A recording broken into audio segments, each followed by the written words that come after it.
Você olha no espelho e pensa: meu rosto está tão cansado. Mas e se eu te disser que talvez o problema não seja cansaço, e sim que seu rosto está literalmente cedendo estrutura? Essa diferença não é só estética. Ela determina qual tratamento vai funcionar de verdade e qual vai desperdiçar o seu tempo e dinheiro. Hoje a gente vai falar sobre dois processos de envelhecimento completamente distintos que todo mundo chama pelo mesmo nome, e que precisam de abordagens totalmente diferentes. Se você é profissional de estética, este vídeo vai refinar o seu olhar clínico. Se você é paciente, vai entender o que está acontecendo com seu rosto e o que realmente faz sentido tratar. Eu sou Krishna, e você está no Estética Descomplicada. A anatomia do envelhecimento. O que muda no rosto com o tempo. Para entender o que está acontecendo com seu rosto, você precisa entender como ele é construído. O rosto não envelhece de forma uniforme. Ele tem camadas, e cada camada envelhece no seu próprio ritmo. Na superfície, temos a pele, que perde colágeno, elastina e espessura. Logo abaixo, existem os compartimentos de gordura facial. Sim, o rosto tem pacotes de gordura separados, e cada um deles começa a murchar em momentos diferentes da vida. Abaixo disso, temos os asmas, o sistema músculo-aponeurótico superficial, uma fáscia que conecta a musculatura facial à pele. É ele que os cirurgiões alcançam no facelift. E ainda mais profundo, temos os ligamentos de retenção, estruturas fibrosas que prendem o rosto ao osso. Com o tempo, esses ligamentos se relaxam. E quando eles cedem, o tecido desce. Por último, e muito importante, temos o osso facial, que também sofre reabsorção com a idade. O ângulo da mandíbula muda. A órbita ocular se alarga. Isso cria espaço onde antes havia suporte, e a pele começa a cair em cavidades que não existiam antes. Então, quando alguém diz meu rosto caiu, pode ser qualquer um desses processos, ou todos ao mesmo tempo. O rosto que perdeu volume, deflação. Narração.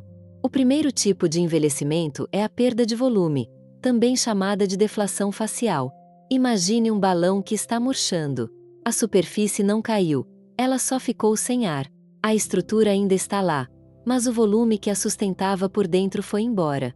Isso é o que acontece quando os compartimentos de gordura começam a atrofiar. Os sinais clínicos mais característicos são olheira funda e sulco nasojugal marcado. Aquela aparência de olho afundado, como se a pessoa não tivesse dormido. Isso é perda de gordura periorbital. O volume que sustentava a região inferior do olho foi embora. Têmporas côncavas. A região da têmpora fica visivelmente afundada, dando um aspecto mais esquelético ao rosto. Maçãs do rosto menos proeminentes. A gordura malar, que dá aquele aspecto jovem e cheio ao terço médio, vai diminuindo com o tempo. O rosto perde a curvatura juvenil. Sulcos nasogenianos que parecem mais fundos. Às vezes o que aprofunda o sulco não é descida tecidual, é a falta de volume por trás dele. A pessoa que tem predominantemente perda de volume tende a ter um rosto que parece cansado e esquelético, mas a posição do tecido ainda não caiu muito. Se você inclinar esse rosto para o lado, as linhas não desaparecem muito, elas só ficam levemente menos profundas. Tipo 2. O rosto que perdeu sustentação. Ptose estrutural. Narração. O segundo tipo é bem diferente, é a perda de sustentação, a ptose estrutural. Aqui, o tecido ainda pode ter volume, mas ele desceu de posição. Os ligamentos se relaxaram. O sasma cedeu.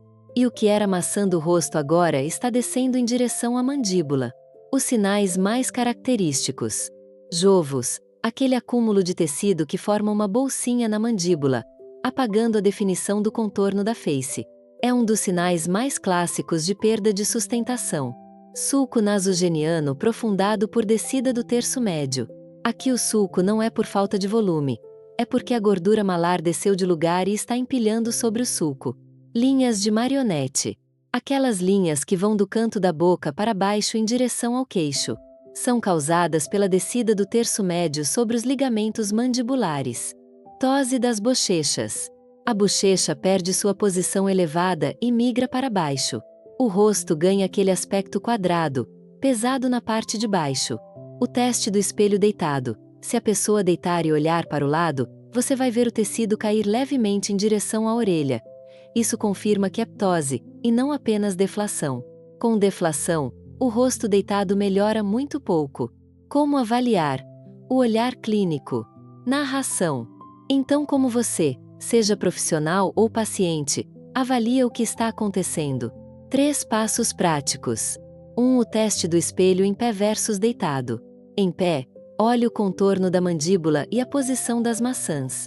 Agora deite-se e olhe de novo. Se o tecido redistribuir significativamente, há componente de ptose. Se a aparência mudar pouco, é predominantemente deflação. 2. A análise vetorial.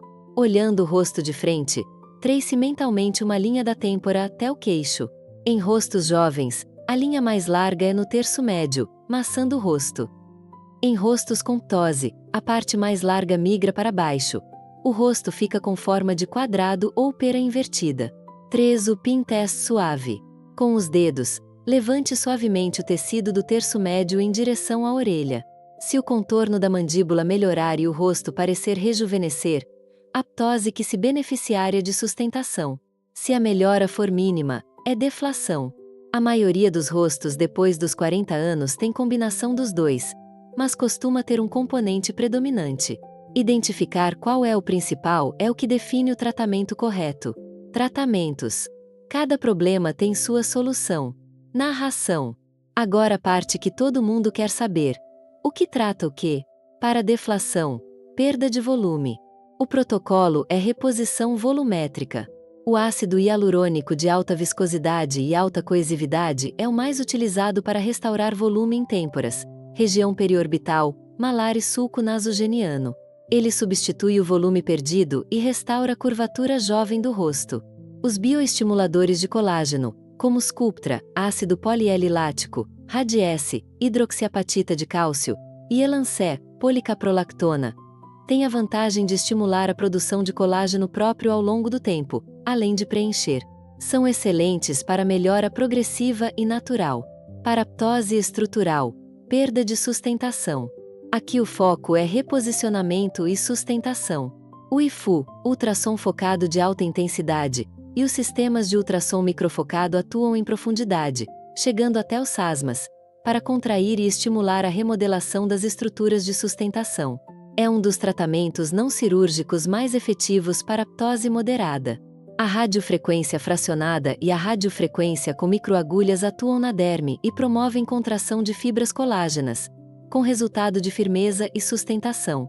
Os fios de sustentação, PDO, PLLA, PCL, são inseridos sob a pele e criam um andaime de sustentação mecânica, além de estimular colágeno ao redor. Indicados para ptose mais evidente. A toxina botulínica pode ser usada em pontos estratégicos para relaxar músculos depressores e criar um efeito lifting indireto, especialmente na região do pescoço, platisma, canto da boca e sobrancelha. Combinações que funcionam bem. Bioestimulador mais IFU.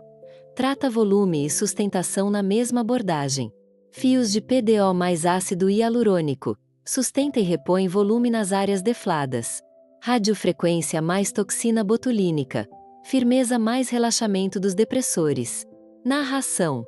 Vamos recapitular o que vimos hoje. O rosto envelhece em camadas: pele, gordura, fáscia, ligamentos e osso. E cada camada pode apresentar um tipo diferente de envelhecimento. Deflação, perda de volume, causa aparência de cansaço, olho fundo, têmporas côncavas, rosto esquelético. Trata com reposição volumétrica. Ptose estrutural, perda de sustentação, causa descida do tecido, jovos, linhas de marionete, rosto pesado na parte de baixo. Trata com sustentação e reposicionamento. A avaliação clínica cuidadosa, com o teste do espelho, a análise vetorial e o pin test, é o que vai definir o protocolo correto. Tratar deflação com equipamento de sustentação não vai resolver.